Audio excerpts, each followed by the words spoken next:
Assalamualaikum warahmatullahi wabarakatuh. Selamat datang di Rizka Story. Sebelum memulai kisah, mari bersama bersholawat kepada baginda Rasulullah.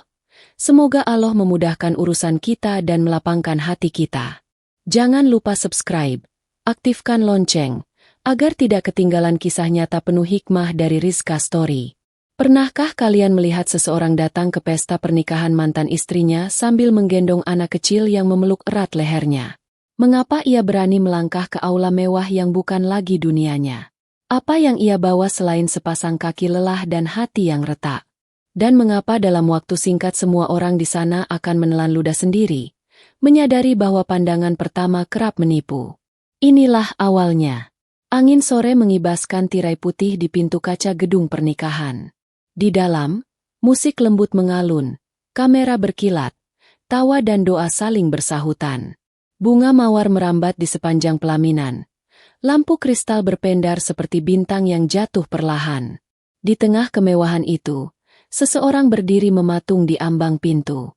Pria 27 tahun, kurus, berkaus pudar dan celana yang warnanya tak jelas, memeluk seorang anak yang tertidur setengah, pipinya menempel di bahu sang ayah.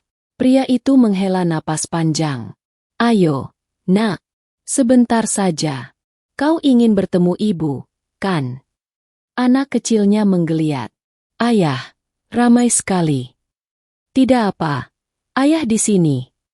Langkah kaki mereka menimbulkan bisik yang menjalar cepat. Tamu perempuan dalam kebaya mengangkat alis. Lelaki dalam jas rapi saling menatap. Ada yang menutup hidung pelan.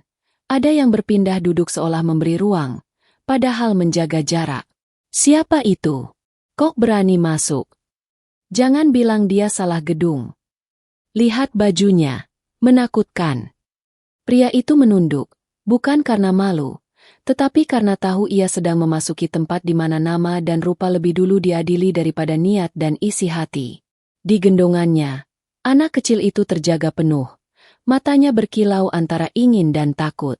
Pria itu menguatkan dekapan, menembus kerumunan, menjaga langkah agar tak menyentuh taplak putih yang terhampar seperti salju. Pelaminan memantulkan cahaya lampu. Di sana, pengantin wanita duduk anggun dalam gaun putih yang mengembang. Wajahnya dirias sempurna, senyum formal yang berhenti di bibir. Di sampingnya, pengantin pria menampilkan yakin yang diukir di dahi dan dagu terangkat. Nama mereka terukir di papan akrilik berhiaskan daun zaitun palsu, mengilap seperti impian yang baru dibeli. Pria berkaus itu berhenti 3 langkah dari pelaminan. Ia merapatkan anaknya ke dada, menatap mantan istrinya beberapa detik lebih lama dari yang sopan, sebab di sana ada sejarah yang tak bisa disingkat. "Rani," katanya pelan, suaranya pecah setipis kertas basah. "Ini Arga. Ia rindu padamu." Wajah pengantin wanita menegang sepersekian detik, seperti cermin yang retaknya segera dirias kembali. Ia melirik kanan kiri, memastikan kamera tak mengabadikan momen yang tak masuk daftar.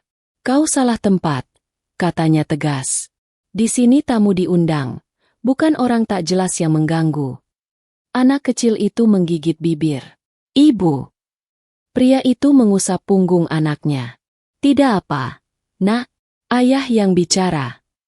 Pengantin pria berdiri, menuruni satu anak tangga, mengukur lelaki di depannya dari kepala ke kaki, seperti menaksir barang bekas.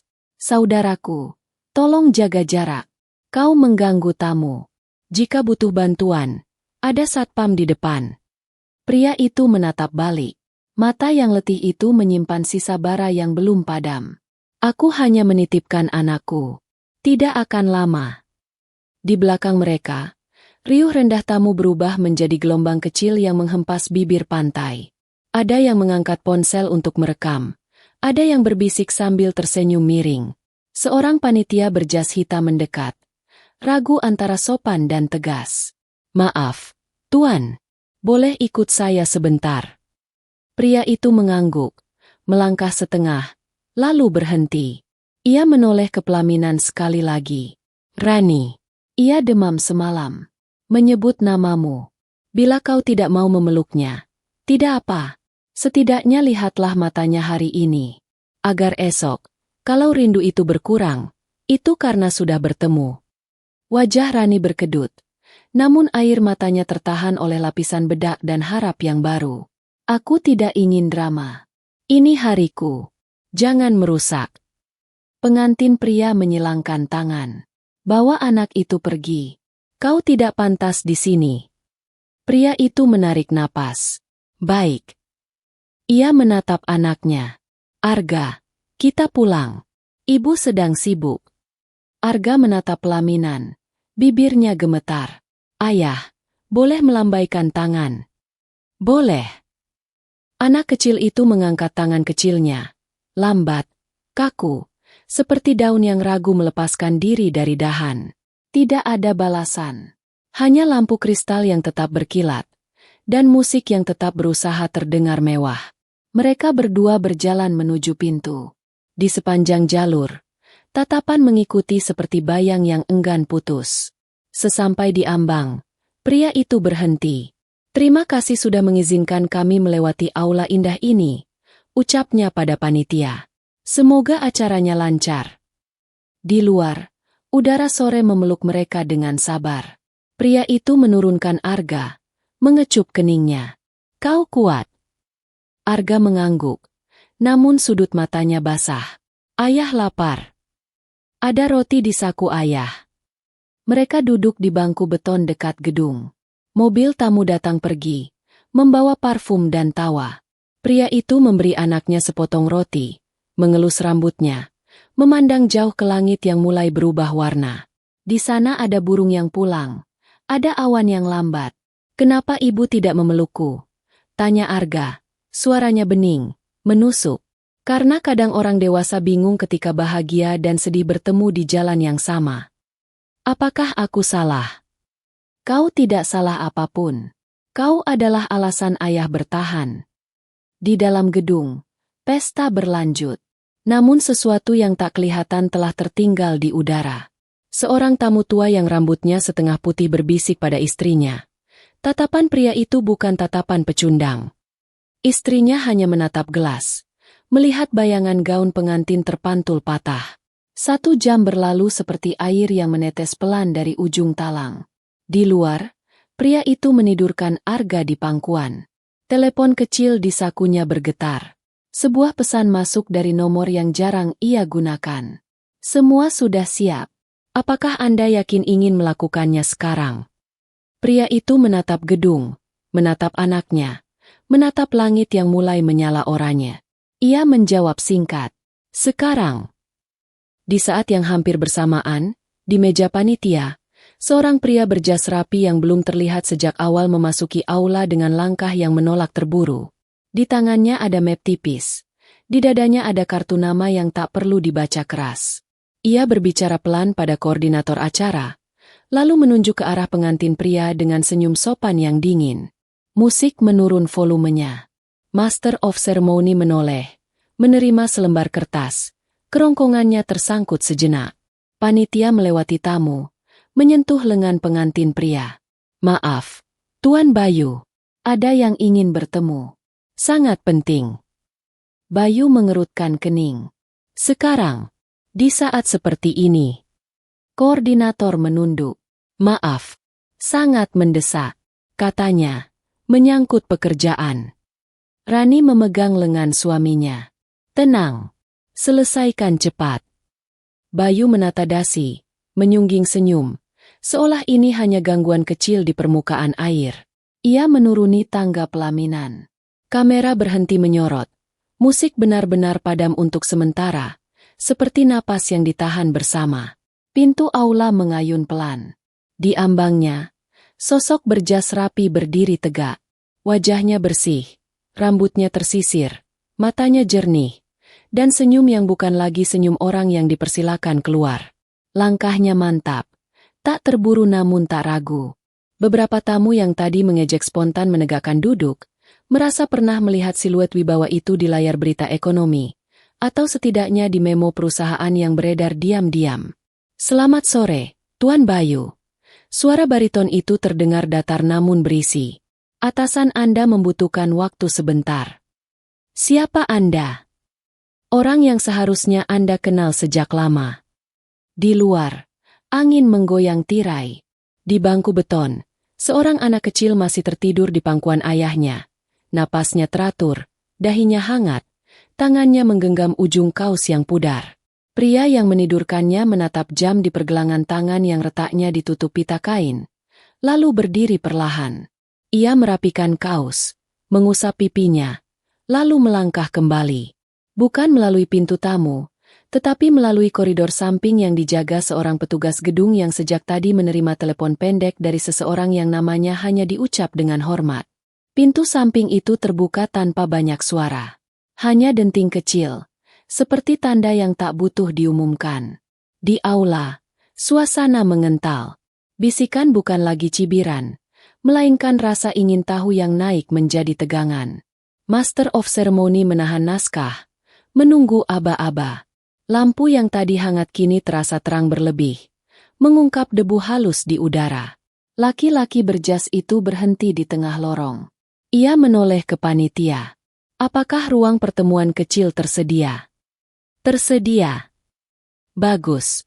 Tuan Bayu, silakan. Langkah Bayu terdengar jelas.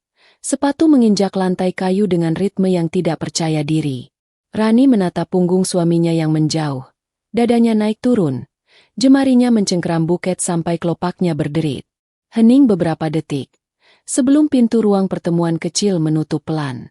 Dan pada detik yang sama, koridor samping berbunyi. Seseorang memasuki aula, bukan lagi sebagai tamu tak diundang, bukan lagi sebagai laki-laki berkaus pudar, melainkan sebagai sesuatu yang belum sempat didefinisikan oleh siapapun di ruangan itu. Langkahnya tegap, tatapannya lurus. Tidak ada sorak, tidak ada tawa, hanya rasa yang bergeser diam-diam dari meremehkan menjadi bertanya-tanya. Nama yang sempat dipanggil pelan di depan pelaminan kini menggema tanpa suara. Doni.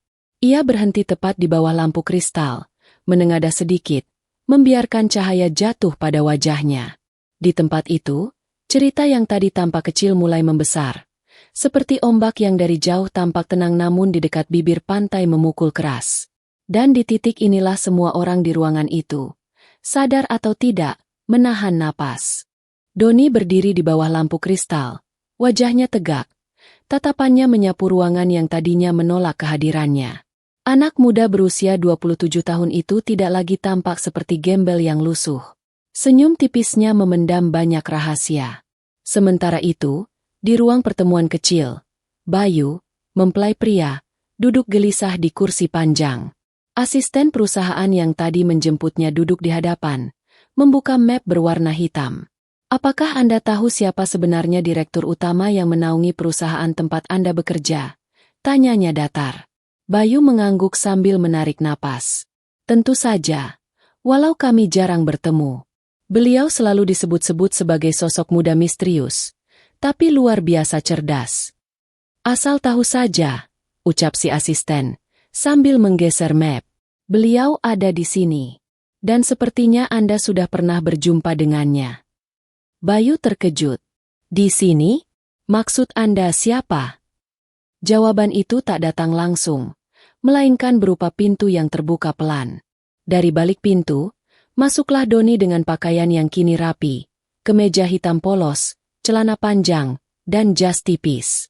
Tidak ada lagi kaos lusuh. Tidak ada debu di wajah. Bayu langsung berdiri, wajahnya memucat. Kau Doni? Tidak mungkin. Doni tersenyum dingin. Mengapa tidak mungkin? Bukankah tadi kau menyuruhku keluar, menganggapku sampah? Kini aku kembali, bukan sebagai tamu tak diundang, tapi sebagai atasanmu. Bayu menelan ludah. Jadi kau adalah... Ya, potong Doni. Suaranya tenang namun menghantam. Aku adalah direktur utama perusahaan tempat kau mencari nafkah. Orang yang kau kira gembel adalah orang yang menandatangani gajimu setiap bulan. Bayu terdiam. Tubuhnya kaku. Pikirannya kacau. Antara malu, takut, dan tak percaya. Di luar, pesta tetap berlangsung. Rani gelisah.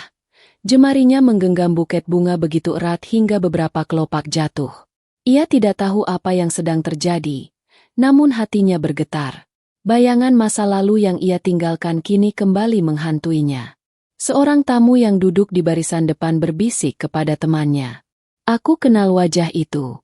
Bukankah dia pernah masuk majalah bisnis muda? Benar. Dia disebut sebagai pengusaha cerdas yang membangun perusahaannya dari nol. Tapi mengapa tadi dia tampak seperti gembel? Entahlah. Mungkin sedang menguji manusia. Suasana aula berbalik. Mereka yang tadi mencibir, kini justru saling bertanya dengan raut khawatir. Di ruang pertemuan, Doni duduk di kursi dengan wibawa yang tak bisa dibantah. Ia membuka map yang dibawa asistennya, menaruhnya di meja. Bayu, aku ingin tahu, apa alasanmu berani merendahkan seseorang hanya dari penampilan luar? Bayu menunduk, suaranya terbata. Aku tidak tahu kalau itu kau. Apakah harus tahu dulu jabatannya untuk bisa menghormati seseorang? Doni menatap tajam. Aku datang tadi bukan untuk mengacaukan pernikahanmu. Aku hanya membawa anakku. Anakku juga anak Rani. Ia hanya ingin melihat ibunya. Tapi kau, dengan sombong, mengusirku di depan banyak orang. Bayu berkeringat dingin. Aku minta maaf. Doni sungguh. Aku tidak bermaksud. Doni berdiri, berjalan perlahan ke arah jendela.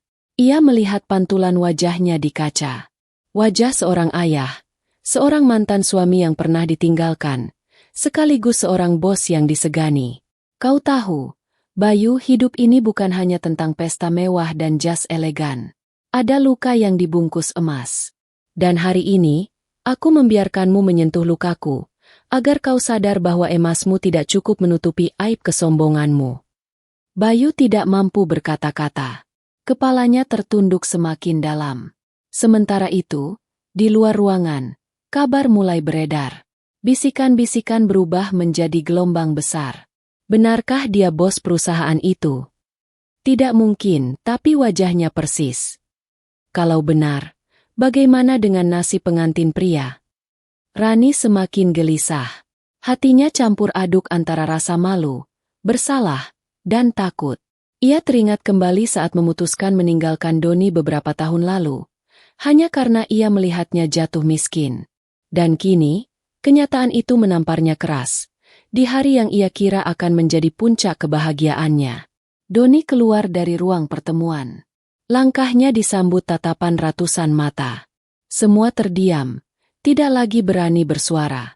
Doni menatap pelaminan, lalu menatap langsung ke arah Rani. Tatapannya bukan lagi tatapan pria yang tersakiti, melainkan tatapan seorang pemenang yang diam-diam telah melewati badai hidup. Rani menggigil, bibirnya bergetar. Doni. Hanya itu yang mampu ia ucapkan. Dan di saat itulah, pesta yang tadinya dipenuhi tawa, berubah menjadi panggung keheningan yang menyesakan. Semua orang sadar, mereka baru saja menyaksikan sebuah drama nyata.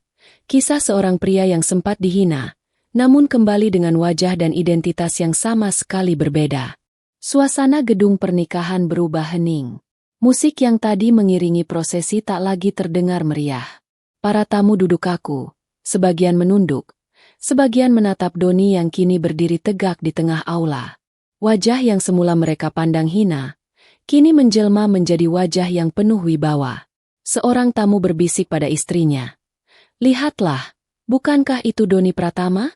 Pemilik perusahaan besar yang menguasai proyek ratusan miliar. Istrinya mengangguk pelan, wajahnya pucat. Aku baru sadar.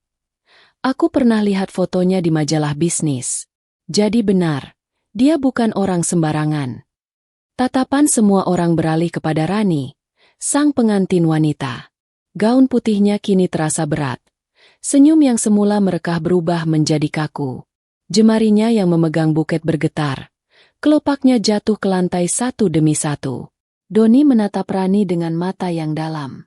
Rani, ingatkah kau? Dulu aku pernah berjanji. Aku berkata, aku akan bangkit.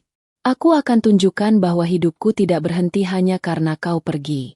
Dan hari ini, janjiku terbukti. Rani menunduk. Bibirnya bergetar. Namun kata-kata tak kunjung keluar. Bayu, suaminya, keluar dari ruang pertemuan dengan wajah pucat pasi. Langkahnya gontai, seolah kakinya tak sanggup menopang tubuhnya. Ia berdiri di samping Rani, mencoba tersenyum pada para tamu, namun senyum itu goyah. "Saudara-saudara," ucap Bayu dengan suara terbata. "Mari kita lanjutkan pesta ini." Namun ucapan itu dipotong oleh suara Doni yang lantang, tenang namun berwibawa. "Tidak perlu berpura-pura, Bayu. Semua orang di sini sudah tahu siapa aku. Dan lebih dari itu, semua orang kini tahu siapa kau sebenarnya." Beberapa tamu terperanjat. Ada yang menarik napas keras. Ada yang langsung berbisik ke kiri dan kanan. Bayu mencoba membela diri. Aku tidak tahu siapa dirimu tadi. Aku tidak bermaksud menghina." Doni tersenyum tipis. "Tidak tahu siapa aku? Jadi, kau hanya menghargai orang kalau mereka punya jabatan atau harta? Kalau aku benar-benar gembel, kau tetap akan menghinaku, bukan?" Bayu terdiam. Wajahnya menunduk semakin dalam. Doni melangkah ke depan, mendekati pelaminan. Pandangannya tak lepas dari Rani yang masih terpaku di kursinya. "Rani," katanya lirih tapi terdengar jelas oleh semua orang. "Aku tidak marah karena kau memilih jalanmu sendiri. Aku paham, setiap orang berhak mencari kebahagiaannya. Tapi yang membuatku terluka adalah caramu menutup pintu untuk darah dagingmu sendiri." Rani meneteskan air mata. Aku hanya bingung, Doni. Aku malu. Semua orang menertawakanku kalau tahu aku pernah menikah denganmu, seorang pria miskin. Aku ingin kehidupan baru." Doni menggeleng perlahan. "Kehidupan baru bukan berarti melupakan anak sendiri. Kau bisa melupakanku. Tapi Arga, dia hanya ingin pelukan ibunya. Dan kau menolaknya di depan semua orang." Seisi ruangan terdiam. Beberapa tamu wanita meneteskan air mata, teringat anak-anak mereka sendiri. Seorang tamu pria bersuara lirih. Kasihan anak itu, hanya ingin dipeluk ibunya. Yang lain menimpali. Dan kita semua ikut menertawakan ayahnya. Malu kita, malu. Doni berdiri tegak, menarik napas panjang. "Hari ini, aku datang bukan untuk balas dendam. Aku hanya ingin mengingatkan bahwa hidup ini tidak selamanya berada di atas. Roda bisa berputar kapan saja. Aku sudah merasakan jatuh, dan aku pun kini merasakan bangkit.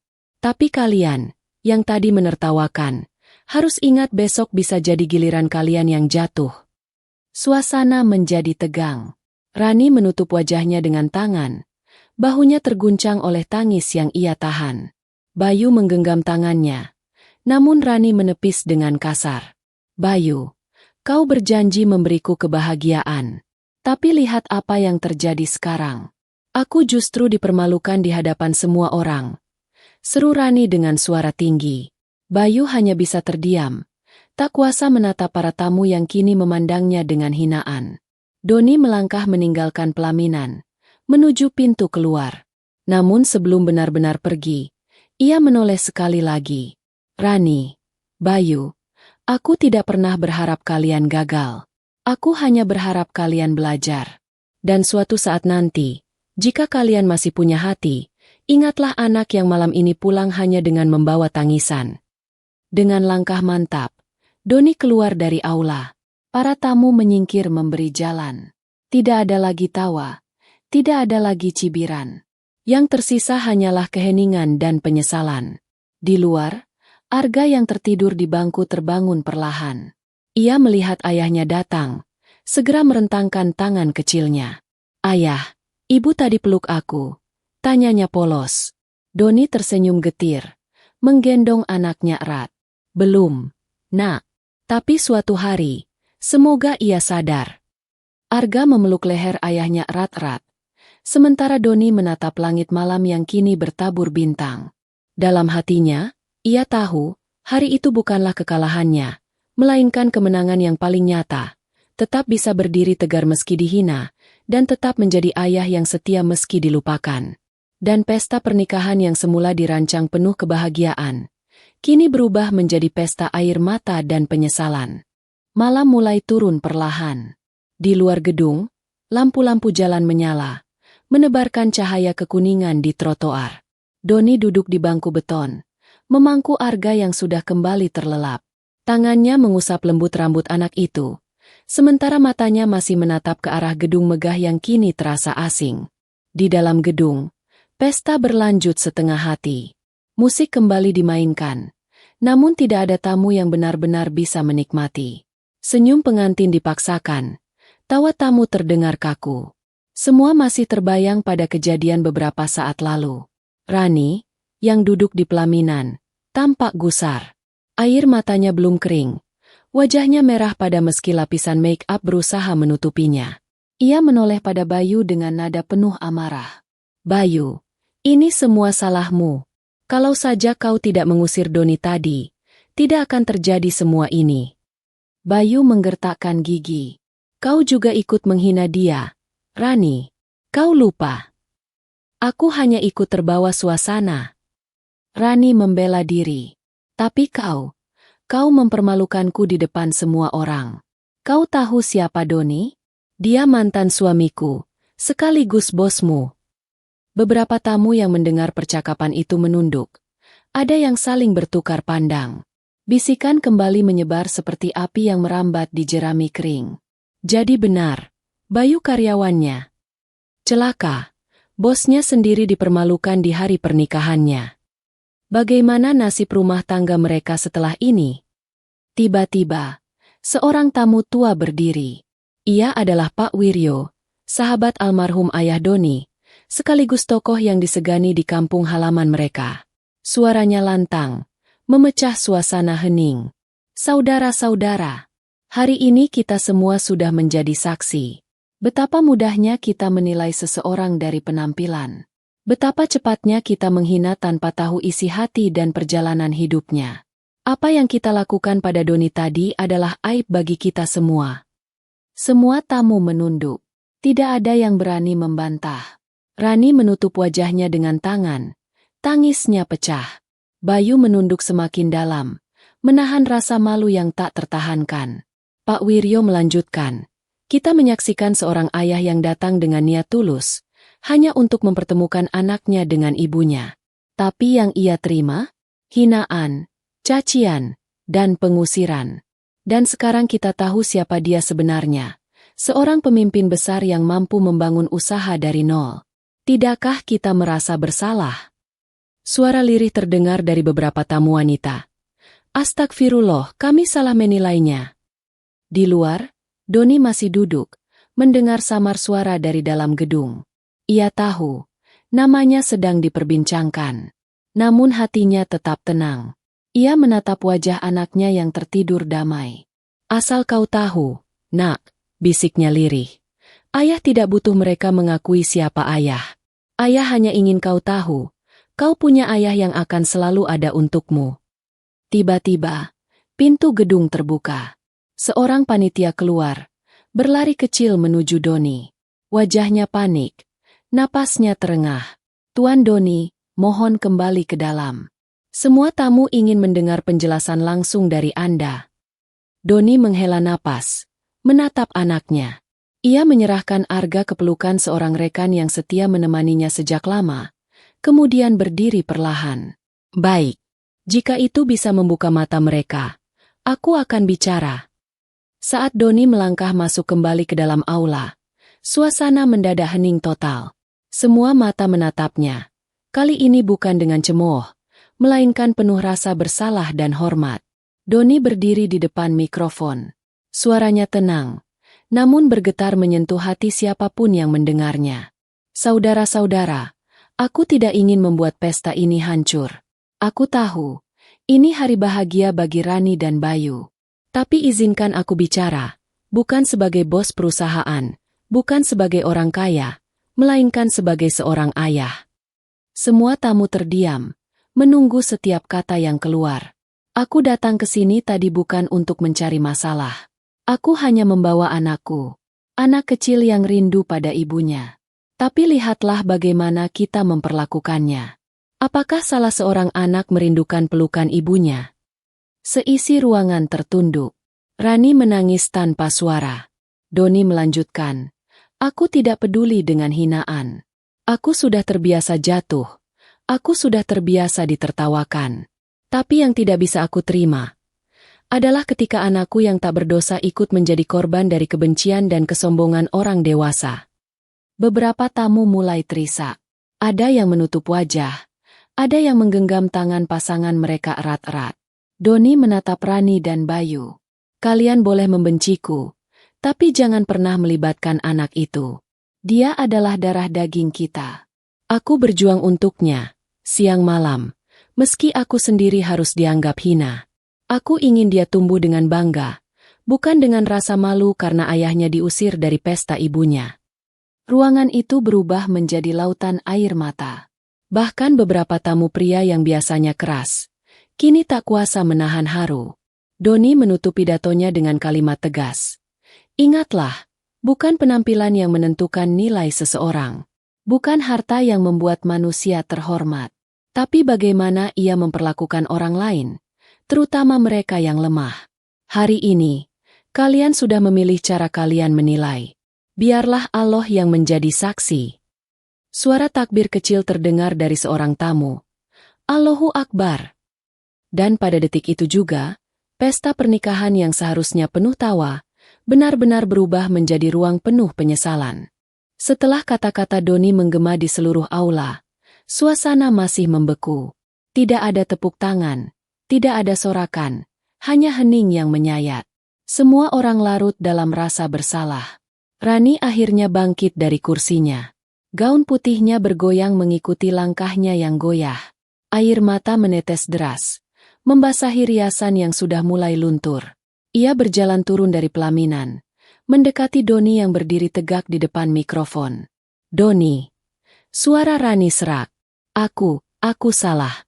Aku terlalu buta dengan harta dan gengsi. Aku malu pada diriku sendiri. Rani berlutut, menutup wajahnya dengan kedua tangan. Tangisnya pecah di hadapan para tamu. Doni menatapnya dengan tatapan datar. Namun dalam hatinya berperang.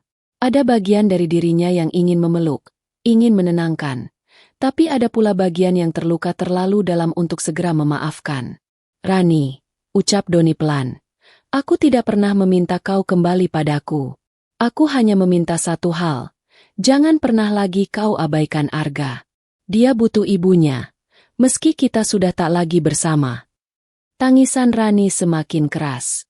Ya Allah, ampuni aku.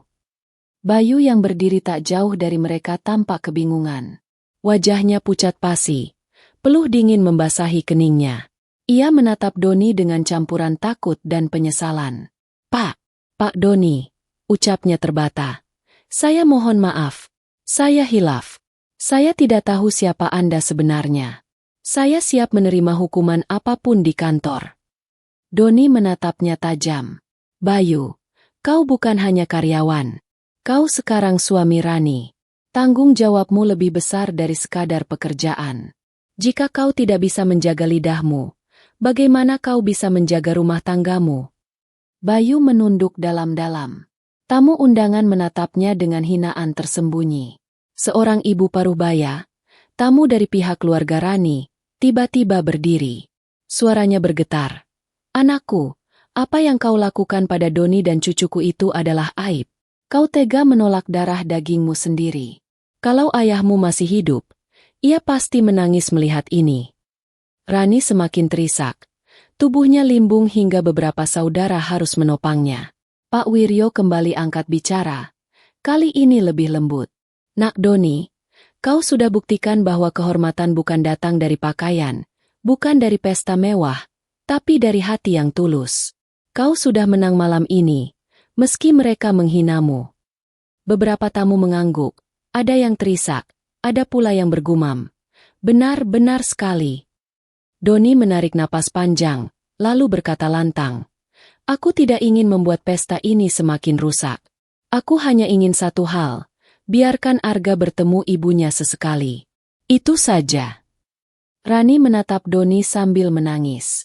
Aku janji, Doni, aku tidak akan menolak lagi. Aku akan peluk Arga kapan saja dia ingin. Tolong, Beri aku kesempatan memperbaiki semuanya. Doni terdiam lama, sebelum akhirnya menjawab. Kesempatan bukan untukku. Kesempatan itu untuk anakmu. Jangan sia-siakan lagi. Di luar, seorang panitia membawa Arga yang baru bangun dari tidur. Anak kecil itu mengucek matanya, lalu melihat ibunya berdiri menangis. Dengan polos ia berseru, "Ibu!" Semua mata menoleh. Rani terisak, lalu berlari menghampiri, memeluk Arga erat-erat. Tangis keduanya menyatu, membuat banyak tamu tak kuasa menahan air mata. "Aku rindu, Nak, maafkan ibu," ucap Rani sambil menciumi pipi anaknya. Arga tersenyum kecil meski matanya masih sembab. "Tidak apa, ibu. Aku sayang ibu." Adegan itu membuat suasana aula benar-benar pecah oleh tangis. Banyak tamu yang menutup wajah, merasakan pedihnya perpisahan dan manisnya pertemuan kembali. Namun, di balik pelukan itu, Bayu hanya berdiri terpaku. Wajahnya semakin kusut, hatinya semakin gelisah. Ia merasa posisinya sebagai suami baru dan ayah sambung terancam. Ia tahu, mulai malam itu, bayangan Doni akan selalu hadir di rumah tangganya. Dan di sudut aula, Doni berdiri memandang. Ia tidak meneteskan air mata, tapi dadanya bergemuruh.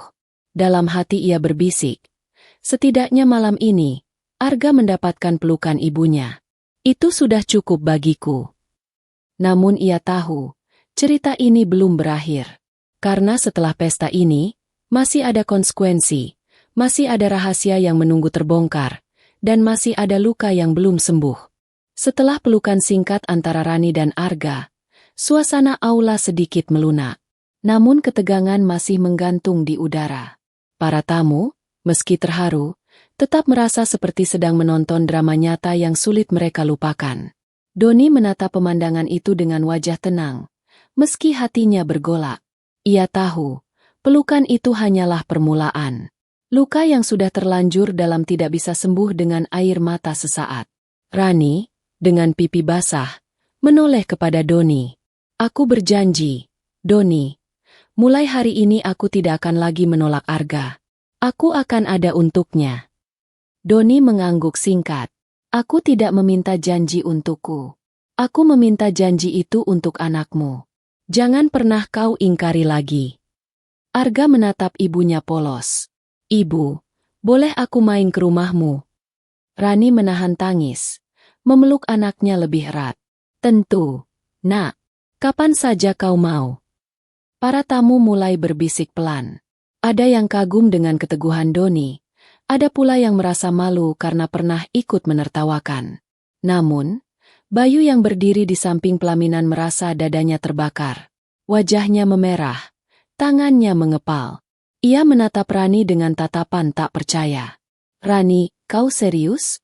Di hadapan semua orang, kau memeluk anak itu seakan-akan aku tidak ada di sini." Rani menoleh. Air matanya masih mengalir. "Bayu, kau jangan salah paham. Arga adalah anakku. Aku tidak bisa menolaknya lagi." "Lalu aku apa? Aku suamimu sekarang. Apa aku harus selalu hidup dalam bayang-bayang Doni?" teriak Bayu, nadanya meninggi. Beberapa tamu terperanjat. Suasana kembali memanas. Doni mengangkat tangannya, memberi isyarat menenangkan. "Bayu, aku tidak ingin merebut Rani darimu. Aku tidak butuh itu. Aku hanya ingin anakku tidak merasa kehilangan ibunya. Itu saja." Namun Bayu tidak bisa menahan amarahnya. "Mudah bagimu bicara begitu. Kau datang, mengacaukan pestaku, membuatku malu di hadapan semua orang. Lalu sekarang kau bilang tidak ingin merebut? Apa kau kira aku bisa hidup tenang setelah ini?" Rani mencoba menenangkan. "Bayu, cukup. Jangan bicara seperti itu. Semua orang mendengar." "Aku tidak peduli." Bayu menepis tangan Rani. "Aku tidak akan biarkan hidupku dihantui oleh mantan suamimu." Doni maju satu langkah. Tatapannya tajam. Suaranya tetap rendah tapi menusuk.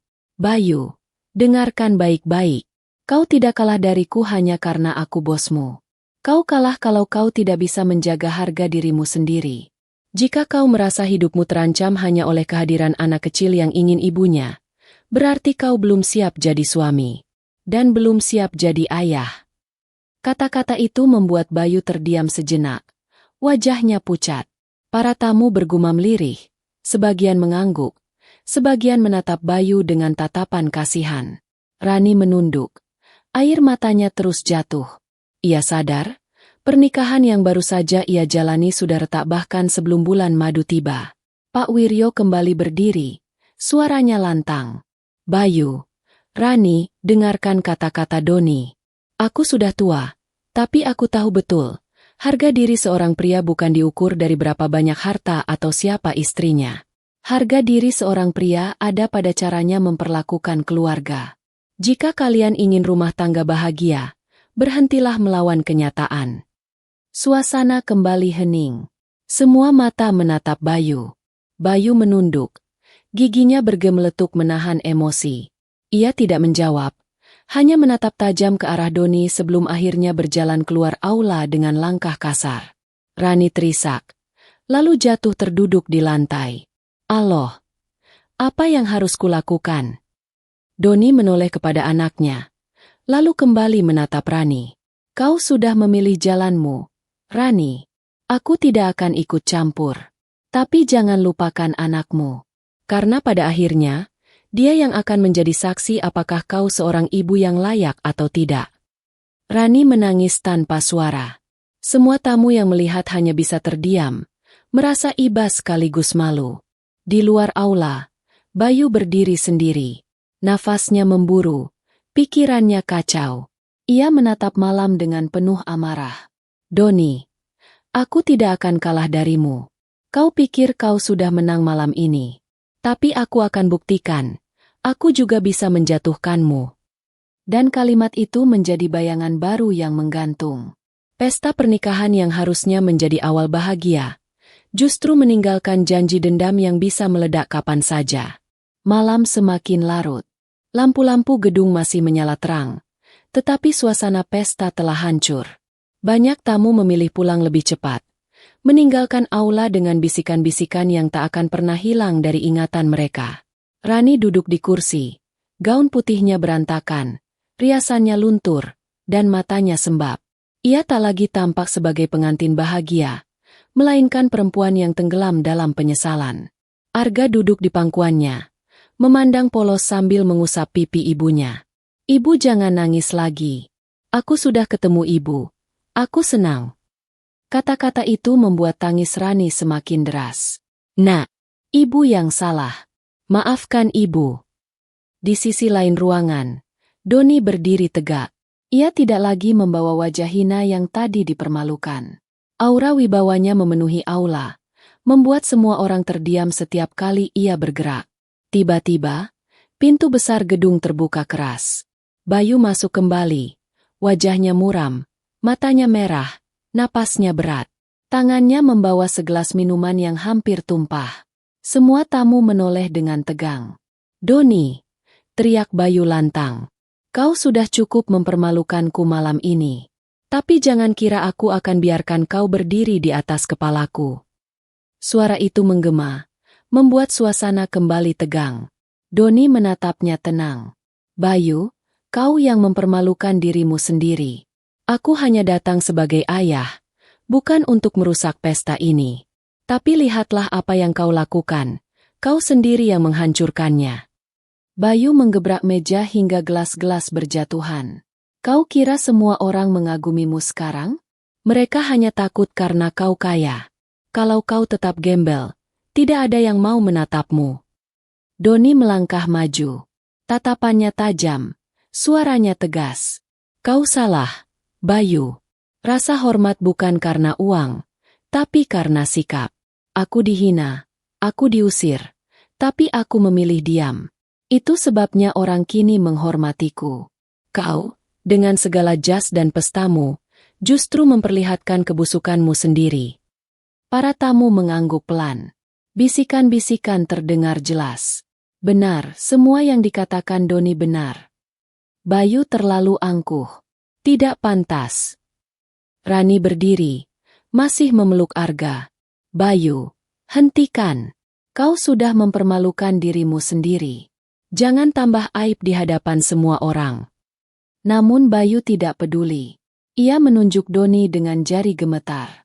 Aku akan pastikan kau jatuh suatu hari nanti, Doni. Doni mendekat perlahan, berdiri hanya sejengkal di hadapan Bayu. Wajahnya tenang, tapi suaranya menusuk seperti pedang. Coba saja. Tapi ingat, orang yang menjatuhkan dengan kebencian akan lebih dulu hancur oleh dirinya sendiri. Aku tidak perlu menyentuhmu, Bayu. Hidup akan memberimu pelajaran. Bayu terpaku. Matanya berkedip cepat. Keringat dingin membasahi pelipisnya. Ia ingin membalas, tapi lidahnya keluh. Semua tamu menyaksikan, dan di hadapan tatapan mereka, Bayu tampak kecil, kalah, dan tak berdaya. Doni berbalik, melangkah menuju pintu keluar. Namun sebelum pergi, ia berhenti sejenak, menoleh ke arah Rani. Rani, jagalah anakmu. Jika kau gagal lagi, jangan salahkan siapapun ketika kelak Arga memilih pergi. Rani terisak, mengangguk tanpa mampu berkata. Doni lalu meraih Arga dari pelukan ibunya. Anak kecil itu menoleh sebentar ke arah Rani. Ibu, aku akan datang lagi ya. Rani memeluk wajah anaknya, menciumnya sekali lagi. Iya, nak, ibu tunggu. Dengan langkah pasti, Doni keluar dari aula, membawa anaknya dalam gendongan. Para tamu menyingkir memberi jalan, sebagian menundukkan kepala dalam hormat. Tidak ada yang berani menatapnya dengan hinaan lagi. Di luar gedung, udara malam menyambut dengan sejuk. Doni menghela napas panjang, menatap ke langit yang bertabur bintang. Arga, ucapnya lembut. Malam ini kau sudah belajar sesuatu. Jangan pernah menilai orang dari luarnya saja. Dan jangan pernah takut meski dunia menghinamu, selama hatimu tetap benar. Arga tersenyum kecil, memeluk ayahnya erat. Aku bangga sama ayah. Doni menatap jauh ke depan, meninggalkan gedung yang masih dipenuhi bisikan, tangis, dan rasa malu. Malam itu, seorang yang tadinya dianggap gembel telah membuktikan, harga dari sebuah penghinaan tidaklah murah. Dan kadang, balasan paling menyakitkan bukanlah kemarahan, melainkan kebenaran yang terungkap di hadapan semua orang.